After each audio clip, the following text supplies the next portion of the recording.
दोस्तों आज के इस वीडियो में मैं आप सभी के लिए लेकर आया हूं DDU यानी कि दीनदयाल उपाध्याय गोरखपुर यूनिवर्सिटी के BSc first year second semester zoology के पेपर का आंसर की लेकर आया हूं। आपको बता दें कि यहां पर जो पेपर हुआ था वो ऑब्जेक्टिव क्वेश्चन के रूप में हुआ था और कुल 40 क्वेश्चन आपके एग्ज़ाम में पूछे गए थे। और ये जो पेपर है ये न्यू एजुकेशन पॉलिसी के अकॉर्डिंग है और पेपर का जो टाइटल है वो है बायोकेमिस्ट्री एंड फिजियोलॉजी।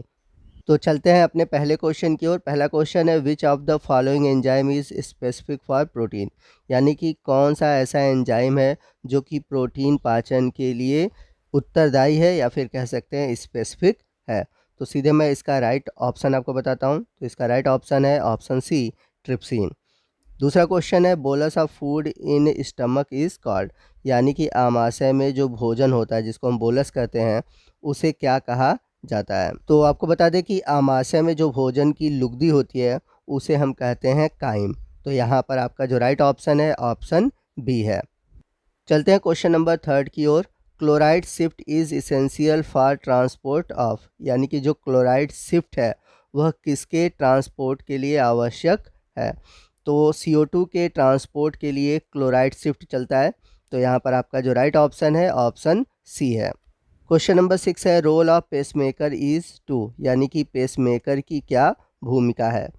तो जैसा कि हम सभी जानते हैं कि हमारे हार्ट के राइट साइड में SA नोड पाया जाता है जिसे हम पेसमेकर कहते हैं।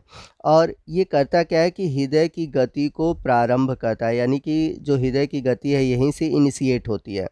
तो हमारा जो राइट ऑप्शन है यहाँ पर ऑप्शन सी है, हृदय गति को इनिशिएट करता है।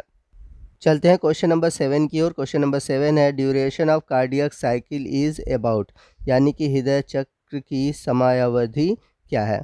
तो जो कार्डियक साइकिल होता है इसका जो ड्यूरेशन होता है वो होता है 0.8 सेकेंड का। तो यहाँ पर आपका जो राइट ऑप्शन है ऑप्शन बी है। चलते हैं क्वेश्चन नंबर 8 की ओर। Most toxic nitrogenous waste is, यानी कि जो सबसे जहरीला नाइट्रोजनस वेस्ट है वो कौन सा है। तो बड़ा इंपॉर्टेंट क्वेश्चन है। तो आपको बता दें कि सबसे जहरीला नाइट्रोजनस वेस्ट है अमोनिया। तो आपका राइट ऑप्शन है ऑप्शन डी। चलते हैं अगले क्वेश्चन की ओर। क्वेश्चन नंबर 9 है Malpighian body is constituted bye, यानी कि इनमें से किससे मेलपिगियन बॉडी का निर्माण होता है। तो मेलपिगियन बॉडी का निर्माण होता है ग्लोमेरुलस और बाउमेन कैप्सूल से। तो यहाँ पर आपका जो राइट ऑप्शन है ऑप्शन बी है। क्वेश्चन नंबर 10 है इफेक्टिव फिल्ट्रेशन प्रेशर, यानी कि EFP is uriniferous tubule is, यानी कि effective filtration pressure uriniferous tubule में होता है। तो EFP होता है 10 mmHg।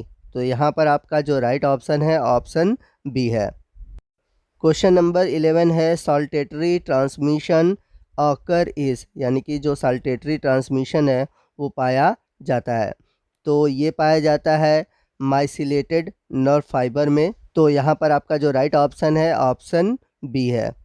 क्वेश्चन नंबर 12 है who gave the term synapses, आपको बताना है कि जो सिनेप्सिस टर्म है किसने दिया था। तो सिनेप्सिस टर्म देने वाले वैज्ञानिक थे सेरिंगटन। तो आपका राइट ऑप्शन है ऑप्शन सी। चलते हैं अगले क्वेश्चन की ओर। क्वेश्चन नंबर 13 है which part of the brain controlled heart, मस्तिष्क का कौन सा भाग हृदय को नियंत्रित करता है। तो मस्तिष्क का जो मेडुला ऑब्लिगेंटा वाला भाग है यही हृदय को नियंत्रित करता है। तो आपका राइट ऑप्शन है ऑप्शन बी। क्वेश्चन नंबर 14 है hypophysis is an alternative name for, यानी कि हाइपोफाइसिस किसका दूसरा या फिर कह सकते हैं अल्टरनेटिव नाम है। तो हाइपोफाइसिस अल्टरनेटिव नाम है पिट्यूटरी ग्लैंड का।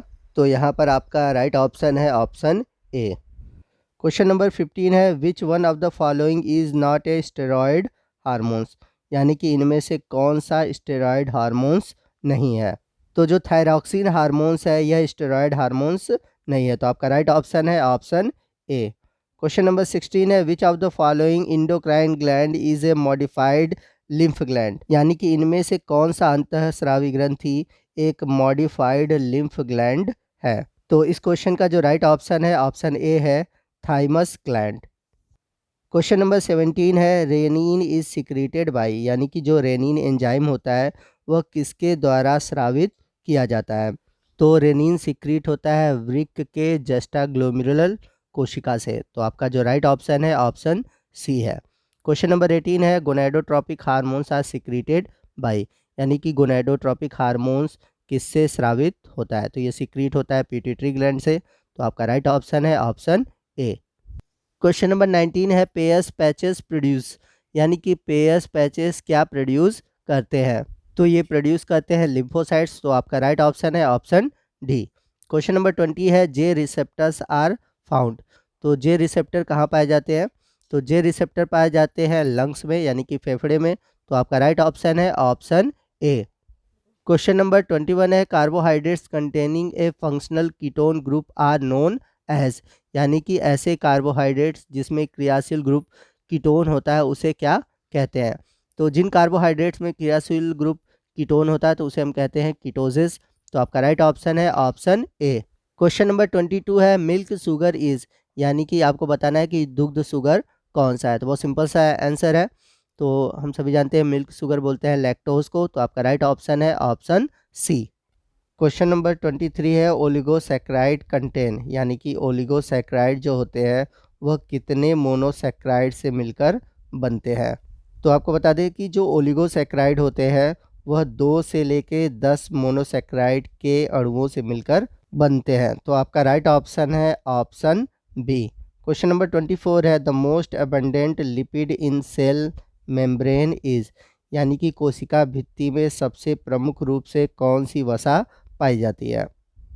तो आपको बता दें कि कोशिका भित्ति में सबसे मुख्य रूप से जो वसा पाई जाती है वो होती है फास्फोलिपिड। तो आपका राइट ऑप्शन है ऑप्शन बी। क्वेश्चन नंबर 25 है पाल्मोटेलिक एसिड इज, यानी कि पाल्मोटेलिक अम्ल है। तो पाल्मोटेलिक अम्ल जो है यह एक फैटी एसिड है। तो आपका राइट ऑप्शन है ऑप्शन ए। क्वेश्चन नंबर 26 है which one is fibrous protein, यानी कि इनमें से कौन सा तंतुवत प्रोटीन है? तो आपको बता दें जो कोलेजन है यह एक फाइब्रस प्रोटीन है। तो आपका राइट ऑप्शन है ऑप्शन ए। चलते हैं अगले क्वेश्चन की ओर। क्वेश्चन नंबर 27 है what is an apo enzyme, यानी कि एपो एंजाइम क्या है? तो अगर देखा जाए जो एपो एंजाइम है यह प्रोटीन का एक भाग है। तो यहाँ पर आपका जो राइट ऑप्शन है ऑप्शन ए है एंजाइम का प्रोटीन भाग। क्वेश्चन नंबर 28 है name the enzyme which catalyse oxidation reduction reaction, यानी कि उस एंजाइम का नाम बताइए जो कि ऑक्सीडेशन रिडक्शन दोनों प्रकार की अभिक्रियाओं को प्रेरित करता है। तो वह एंजाइम जो कि ऑक्सीकरण और अपचयन दोनों अभिक्रियाओं को प्रेरित करता है उसे हम बोलते हैं ऑक्सीडो रिडक्टेज। तो आपका राइट ऑप्शन है ऑप्शन डी। क्वेश्चन नंबर 29 है हु प्रपोज लॉक एंड की hypothesis for mechanism of enzyme action, यानी कि इसमें से किसने लॉक एंड की मॉडल दिया था? तो आपका राइट ऑप्शन है ऑप्शन ए फिशर। पूरा नाम है इनका एमिल फिशर। क्वेश्चन नंबर 30 है where do urea cycle occur, urea चक्र किस कोशिका में होता है? तो आपको बता दें कि यूरिया चक्र यानी कि ऑर्थिन साइकिल ये पाया जाता है यकृत कोशिका में। तो आपका राइट ऑप्शन है ऑप्शन ए। आइए चलते हैं क्वेश्चन नंबर 31 की ओर। क्वेश्चन नंबर 31 है nucleic acid combine with which molecule, यानी कि न्यूक्लिक अम्ल किस बायोमॉलिक्यूल से कंबाइन करता है? तो ये जुड़ता है प्रोटीन से। तो आपका राइट ऑप्शन है ऑप्शन डी। क्वेश्चन नंबर 32 है how many components are there in nucleotide, यानी कि न्यूक्लियोटाइड में कितने कंपोनेंट होते हैं? तो आपने पढ़ा होगा कि जो न्यूक्लियोटाइड होते हैं वो 3 कंपोनेंट से मिलकर बनते हैं। पहला है नाइट्रोजनस बेस, सेकंड है पेंटोज शुगर और तीसरा है फास्फेट ग्रुप। तो यहाँ पर आपका जो राइट ऑप्शन है ऑप्शन बी है 3। क्वेश्चन नंबर 33 है प्रोटीन का संश्लेषण कहाँ होता है? The protein are synthesise at. तो कोशिका में प्रोटीन का संश्लेषण होता है राइबोसोम में। तो आपका राइट ऑप्शन है ऑप्शन बी। क्वेश्चन नंबर 34 है deficiency of vitamin D causes, यानी कि विटामिन डी की कमी से क्या होता है? बहुत सिंपल सा है। तो विटामिन डी की कमी से होता है रिकेट्स व ऑस्टियोमेलेसिया। तो आपका राइट ऑप्शन है ऑप्शन डी। क्वेश्चन नंबर 35 है net gain of ATP from 1 mole of glucose on complete oxidation through glycolysis and Krebs cycle is, यानी कि 1 मोल ग्लूकोज के ग्लाइकोलाइसिस व क्रेब्स चक्र द्वारा कंप्लीट ऑक्सीडेशन से कितने एटीपी की नेट प्राप्ति होती है? तो जो नेट प्राप्ति होती है वो होती है 38 एटीपी। मतलब ये गेन है, ठीक। अगर कहता कि पूरे कितने बनते हैं तो वहाँ पर आंसर होता हमारा 40 एटीपी, क्योंकि 2 एटीपी का लॉस होता है, तो इसलिए हमारा जो नेट गेन है वो 38 एटीपी का होता है। तो यहाँ पर राइट ऑप्शन है ऑप्शन सी। क्वेश्चन नंबर 36 है, glycolytic enzyme are found in, यानी कि ग्लाइकोलाइटिक एंजाइम जो होते हैं वो कहाँ पाए जाते हैं। तो ये एंजाइम पाए जाते हैं माइटोकॉन्ड्रिया में। तो आपका राइट ऑप्शन है ऑप्शन ए। क्वेश्चन नंबर 38 है, the formation of glucose from the substance other than carbohydrates is known as, यानी कि कार्बोहाइड्रेट्स के अलावा अन्य पदार्थों से ग्लूकोज के संश्लेषण की क्रिया को हम क्या कहते हैं। तो इस प्रक्रिया को हम बोलते हैं ग्लूकोनियोजेनेसिस, यानी कि राइट ऑप्शन है ऑप्शन ए। क्वेश्चन नंबर 37 छूट गया था। क्वेश्चन नंबर 37 है, conversion of glucose into glycogen is called, यानी कि ग्लूकोज का ग्लाइकोजन में परिवर्तन कहलाता है। तो ग्लूकोज का ग्लाइकोजन में परिवर्तन कहलाता है ग्लाइकोजेनेसिस। तो आपका इसका भी जो राइट ऑप्शन है ऑप्शन ए है। आइए चलते हैं अगले क्वेश्चन की ओर। क्वेश्चन नंबर 39 है, enzyme occur in the cell in the form of, यानी कि एंजाइम कोशिका में किस रूप में रहते हैं। तो जो एंजाइम होते हैं वह कोशिका में कोलाइड्स के रूप में रहते हैं, कोलाइड्स के फॉर्म में रहते हैं। तो यहाँ पर आपका राइट ऑप्शन है ऑप्शन बी। आइए चलते हैं लास्ट क्वेश्चन की ओर। लास्ट क्वेश्चन है, जाइमोजिन आर, यानी कि जाइमोजिन है।